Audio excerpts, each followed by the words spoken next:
கார்த்திகை தீபம் அப்பம் பண்ணியிருக்கேன். எப்படி பண்ணேன்னு காட்டுறேன், வாங்க வீடியோக்குள்ளே போகலாம். இப்போ வந்து கார்த்திகை தீபம் அப்பம் எப்படி பண்ணுவேன் நான் அப்படிங்கிறத உங்களுக்கு சொல்லி கொடுக்குறேன்.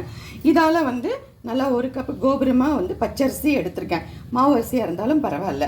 ஒரே ஒரு டீஸ்பூன் வந்து பாருங்கள், உள்ளே தெரியும்னு நினைக்கிறேன், உளுந்தம்பருப்பு, ஒரு 3-4 ஏலக்காய். ஏன் உளுந்தம்பருப்பு போடுறோம் அப்படின்னா கண்ணா நல்லா பொங்கி வரும், அதுக்காக போடுறது. வேண்டாம்னா இதை வந்து விட்டுடலாம். இப்போ வந்து இதை நல்லா 2-3 தரம் அலம்பி இதையும் ஒரு 2-3 மணி நேரம் நல்லா ஊற வச்சு எப்படி அரைக்கணுன்றத காமிக்கிறேன். இப்போ வந்து அப்பத்துக்கு வந்து அரைக்க போகிறேன். இது நல்லா ஊறிடுத்து இதுலேருந்து எடுத்து அரைச்சி, இப்போ வந்து நல்லா மசிஞ்சு எடுத்து இந்த வெல்லம் தூள் எடுத்து வச்சுருக்கோம் இல்லையா, இதையும் போட்டு ஒரு பிஞ்சு சால்ட்டு போட்டு ஒரு ஓட்டு எடுத்துடலாம். இப்போ நல்லா அரைச்சி வச்சு பாருங்கள், இந்த அளவுக்கு இருக்கணும், ரொம்ப தண்ணி விடக்கூடாது. இப்போ அரைச்சிட்டோம். நம்ம டைம் கிடைக்கிற போது அரைச்சி ஃப்ரிட்ஜில் வச்சுட்டு நம்ம வந்து குழிப்பணியாரமில் தான் நான் விட போகிறேன். அது எப்படி பண்ணணும்னு பண்ணி காமிக்கிறேன்.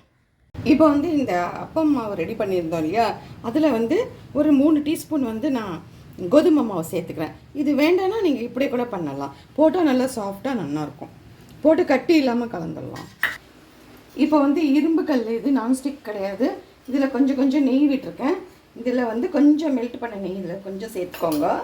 சேர்த்துன்ட்டு நம்ம இதை வந்து குத்த ஆரம்பிச்சிடலாம்.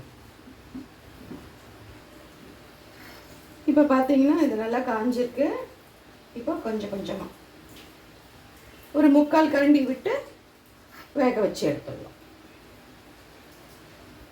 இப்போ வந்து இந்த மாதிரி விட்டுருக்கேன் பாருங்கள். இது நிதானமாக தீ கம்மியாக வச்சு வேகட்டும்.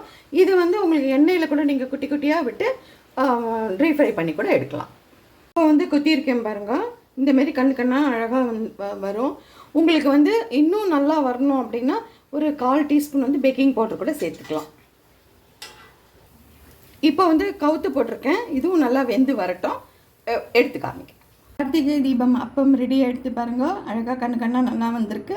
நான் போட்ட இந்த கார்த்திகை தீபம் அப்பம் பிடிச்சிருந்ததுன்னா லைக் பண்ணுங்கள், ஷேர் பண்ணுங்கள், ப்ளீஸ் சப்ஸ்கிரைப் பண்ணுங்கள். Thank you, bye, take care.